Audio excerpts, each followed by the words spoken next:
ಎಡಿವಾಳ ಗ್ರಾಮದಲ್ಲಿ ಮೆಣಸಿನಕಾಯಿ ರಾಶಿಗೆ ಬೆಂಕಿ, ರೈತ ಕಣ್ಣೀರು. ಪೆಟ್ರೋಲ್ ಸುರಿದು ಬೆಂಕಿ ಹಚ್ಚಿದ ಶಂಕೆ. ಮಾನ್ವಿ ತಾಲೂಕಿನ ಎಡಿವಾಳ ಗ್ರಾಮದ ರೈತರೊಬ್ಬರ ಹೊಲದಲ್ಲಿ ದುಷ್ಕರ್ಮಿಗಳು ಬೆಂಕಿ ಹಚ್ಚಿದ ಪರಿಣಾಮವಾಗಿ ಕಷ್ಟಪಟ್ಟು ಬೆಳೆದಿದ್ದ ಲಕ್ಷಾಂತರ ರೂಪಾಯಿ ಮೌಲ್ಯದ ಮೆಣಸಿನಕಾಯಿ ಸುಟ್ಟು ಭಸ್ಮವಾದ ದಾರುಣ ಘಟನೆ ನಡೆದಿದೆ. ಎಡಿವಾಳ ಗ್ರಾಮದ ರೈತ ಮೌಲಾಲಿ ಎಂಬುವವರಿಗೆ ಸೇರಿದ ಮೆಣಸಿನಕಾಯಿ ರಾಶಿಗಳು ಬೆಂಕಿಗೆ ಆಹುತಿಯಾಗಿವೆ. ವರ್ಷವಿಡೀ ಕಷ್ಟಪಟ್ಟು ಬೆಳೆದು ಮಾರುಕಟ್ಟೆಗೆ ಸಾಗಿಸಲು ಹೊಲದಲ್ಲೇ ರಾಶಿ ಮಾಡಿ ಸಂಗ್ರಹಿಸಿಡಲಾಗಿತ್ತು. ಆದರೆ ರಾತ್ರಿ ವೇಳೆಯಲ್ಲಿ ಬಂದ ಕಿಡಿಗೇಡಿಗಳು ಈ ರಾಶಿಗಳಿಗೆ ಬೆಂಕಿ ಹಚ್ಚಿ ಪರಾರಿಯಾಗಿದ್ದಾರೆ. ಬೆಂಕಿ ಕೆನ್ನಾಲಿಗೆಗೆ ಮೆಣಸಿನಕಾಯಿ ಸಂಪೂರ್ಣವಾಗಿ ಸುಟ್ಟು ಕರಕಲಾಗಿದ್ದು, ರೈತನಿಗೆ ಲಕ್ಷಾಂತರ ರೂಪಾಯಿ ಆರ್ಥಿಕ ನಷ್ಟ ಉಂಟಾಗಿದೆ.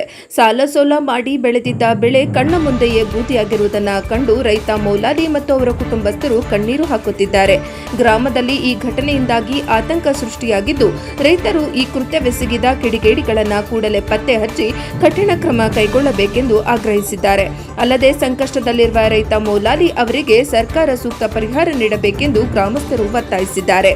ವರದಿ MD Gauss, Manvi, NKS TV4.